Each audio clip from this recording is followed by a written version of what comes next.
Assalamualaikum warahmatullahi wabarakatuh. Terima kasih sudah mengklik video ini. Jangan lupa like, komen, dan subscribe. Halo, assalamualaikum. Kami dari kelompok 6 yang beranggotakan Dewi Hurin In, Raflina Vini Rahmi, dan Nasrul Akbar. Di sini kami akan menjelaskan tentang prinsip dan asas hukum Islam dan hukum keluarga Islam. Selamat menyaksikan. Bismillahirrahmanirrahim. Saya Dewi Hurin In. Di sini saya akan menjelaskan tentang asas dan prinsip hukum Islam. Nah, asas secara etimologi memiliki makna yakni dasar, alas, pedoman. Adapun secara terminologinya, Hasbi As-Siddiqi mengungkapkan bahwa hukum Islam sebagai hukum yang mempunyai asas dan tiang pokoknya. Adapun tiang pokoknya sebagai berikut. 1. Asas nafyul haraji, yang berarti meniadakan kepicikan. Artinya, hukum Islam dibuat dan diciptakan itu berada dalam batas-batas kemampuan para mukallaf. Yang kedua, asas qillatu taklif, yang berarti tidak membahayakan taklifi. Artinya, hukum Islam itu tidak memberatkan pundak mukallaf dan tidak menyukarkan. Yang ketiga, asas tadarruj atau bertahap, yakni pembinaan hukum Islam berjalan setahap demi setahap disesuaikan dengan tahapan perkembangan manusia. Yang keempat, asas kemaslahatan manusia, yang artinya bahwa hukum Islam seiring dengan dan mereduksi sesuatu yang ada di lingkungannya. Dan yang kelima, ada asas keadilan merata, artinya bahwa hukum Islam sama keadaannya, tidak lebih melebihi bagi yang satu terhadap yang lainnya.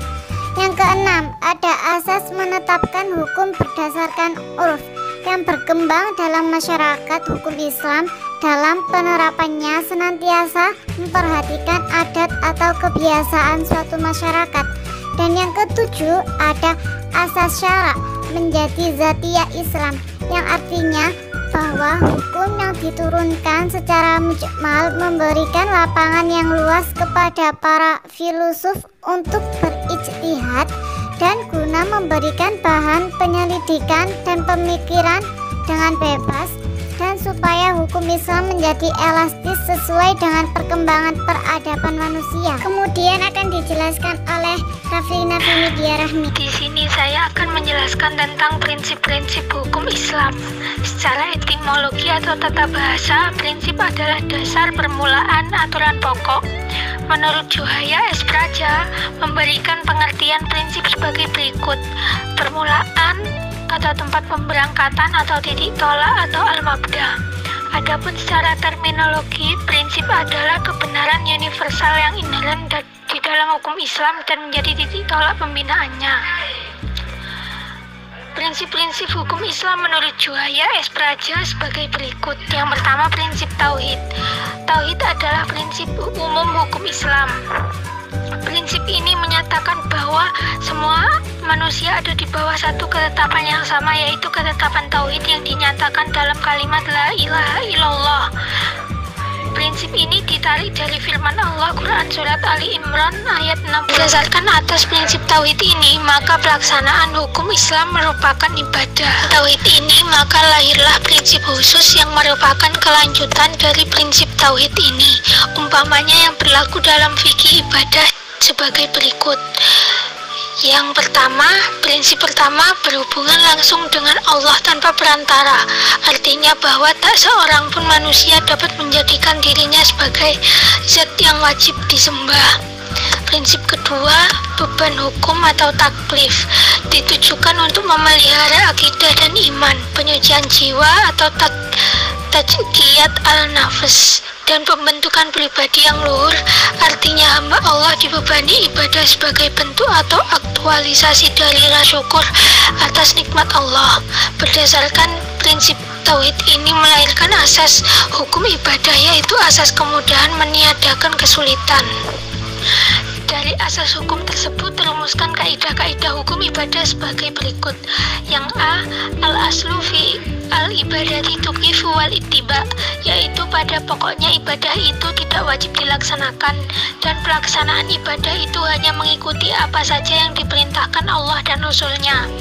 Yang B, al-masyaqqah tujlibu at-taisir, yaitu kesulitan dalam melaksanakan ibadah akan mendatangkan kemudahan. Kini memasuki prinsip yang kedua, yaitu prinsip keadilan. Keadilan yang berarti keseimbangan antara kewajiban yang harus dipenuhi manusia atau mukallaf dengan kemampuan manusia untuk menunaikan kewajiban tersebut. Dari prinsip keadilan ini lahir kaidah yang menyatakan hukum Islam dalam praktiknya dapat berbuat sesuai dengan ruang dan waktu, yakni suatu kaidah yang menyatakan elastisitas hukum Islam dan kemudahan dalam melaksanakannya sebagai kelanjutan dari prinsip keadilan. Lalu kita memasuki prinsip yang ketiga, yaitu prinsip amar ma'ruf nahi mungkar. Hukum Islam digerakkan untuk merekayasa umat manusia untuk menuju tujuan yang baik dan benar yang dikehendaki oleh Allah. Dalam filsafat hukum barat diartikan sebagai fungsi sosial engineering hukum. Prinsip amar ma'ruf nahi mungkar didasarkan pada Quran surat Ali Imran ayat 110. Pengkategorian amar ma'ruf nahi mungkar dinyatakan berdasarkan wahyu dan akal. Lanjut memasuki prinsip yang keempat, yaitu prinsip kebebasan atau kemerdekaan. Prinsip kebebasan dalam hukum Islam menghendaki agar agama atau hukum Islam disiarkan tidak berdasarkan paksaan, tetapi berdasarkan penjelasan, demonstrasi, argumentasi. Kebebasan yang menjadi prinsip hukum Islam adalah kebebasan dalam arti luas yang mencakup berbagai macamnya, baik kebebasan individu maupun kebebasan nasional. Keberagaman dalam Islam dijamin berdasarkan prinsip tidak ada paksaan dalam beragama. Hal ini berdasarkan Quran surat Al-Baqarah ayat 256 dan surat Al-Kafirun ayat 5. Lalu lanjut ke prinsip yang kelima, yakni prinsip persamaan atau egalit. Prinsip persamaan yang paling nyata terdapat dalam konstitusi Madinah atau As-Sohifah, yakni prinsip Islam menentang perbudakan dan penghisapan darah manusia atas manusia. Prinsip persamaan ini merupakan bagian penting dalam pembinaan dan pengembangan hukum Islam dalam menggerakkan dan mengontrol sosial, tapi bukan berarti tidak pula mengenal stratifikasi sosial seperti komunis. Prinsip yang keenam adalah prinsip at-ta'awun. Prinsip ini memiliki makna saling membantu antar sesama manusia yang diarahkan sesuai prinsip tauhid, terutama dalam peningkatan kebaikan dan ketakwaan. Lalu prinsip yang terakhir, yakni prinsip yang ketujuh, prinsip toleransi. Prinsip toleransi yang dikehendaki Islam adalah toleransi yang menjamin tidak terlanggarnya hak-hak Islam dan umatnya. Tegasnya, toleransi hanya dapat diterima apabila tidak merugikan agama Islam. Dan lingkup toleransi tersebut tidak hanya pada persoalan ibadah saja, tetapi mencakup seluruh ketentuan hukum Islam, baik muamalah sipil, hukum pidana, ketetapan peradilan, dan lain sebagainya. Di sini saya akan menjelaskan tentang asas dan prinsip hukum keluarga Islam.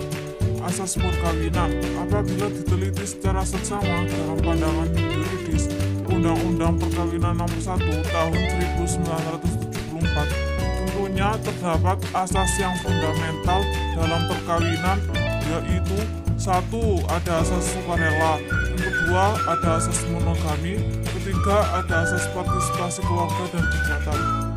Nah, yang nomor 1 ada asas sukarela.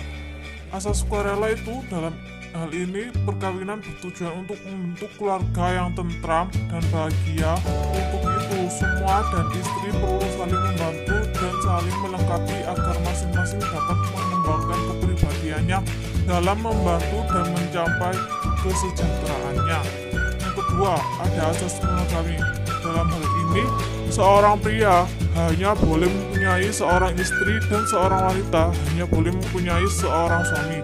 Dengan kata lain, Undang-Undang Perkawinan mengandung asas mempersulit poligami, khususnya bagi pegawai negeri sipil, sebagaimana diatur dalam Peraturan Pemerintah Nomor 10 Tahun 1983. Nah, yang ketiga, ada asas partisipasi keluarga dan dicatat. Dalam hal ini, perkawinan merupakan peristiwa yang penting. Oleh karena itu, partisipasi orang tua diperlukan dalam hal pemberian izin sebagai perwujudan pemeliharaan garis keturunan keluarga. Dan perkawinan itu sah apabila dilakukan menurut hukum, agama, dan kepercayaan masing-masing. Baik, di sini saya akan meneruskan penjelasan yang tentang prinsip perkawinan. Nah, prinsip perkawinan di sini diformulasikan oleh Musda Mulia itu ada 4 hal, yaitu pertama ada prinsip muadawah warahmah atau saling mencintai. Yang kedua, prinsip muasyarah bil ma'ruf atau berperilaku sopan dan beradab. Yang ketiga, prinsip musawah atau saling melengkapi, dan yang keempat, prinsip musyawarah atau saling berdiskusi dan berkomunikasi secara efektif. Nah, yang pertama itu prinsip muadawah warahmah atau saling mencintai. Itu maksudnya cinta dan kasih sayang merupakan asa, sendi, dan lem perekat rumah tangga yang tidak bisa dianggap sederhana. Karena cinta kasih merupakan sesuatu yang suci, maka cinta harus dijaga, dirawat, dan dipupuk agar terus lestari dan bakal berseri. Yang kedua, prinsip muasyarah bil ma'ruf atau berperilaku sopan dan beradab. Sebagai pasangan hidup dalam rumah tangga, maka masing-masing individu harus mengutamakan akhlak yang baik, sehingga kehidupan rumah tangga dipenuhi dengan etika dan estetik yang baik. Berperilaku sopan dan beradab sangat diperlukan demi kelangsungan berumah tangga. Dan yang ketiga, ada prinsip musawah atau saling melengkapi. Itu karena pernikahan laksana satu tubuh dua hati, maka saling melengkapi dan melindungi merupakan hal yang sangat penting untuk dijadikan perhatian dalam rumah tangga. Dan yang terakhir, yang keempat, ada prinsip musyawarah atau saling berdiskusi dan berkomunikasi secara efektif, yaitu suami istri ketika telah mengakadkan untuk mengarungi bahtera rumah tangga, tak dapat dipungkiri setiap permasalahan yang muncul dan tidak dapat diselesaikan sendiri, karena dalam rumah tangga masing-masing individu mempunyai daya nalar dan pikiran yang mesti diberdayakan. Maka komunikasi yang efektif dalam bentuk masyarakat tidak dapat dielakkan dalam rumah tangga. Cukup sekian presentasi dari kelompok kami. Kalau ada tutur kata yang salah, kami mohon maaf yang sebesar-besarnya.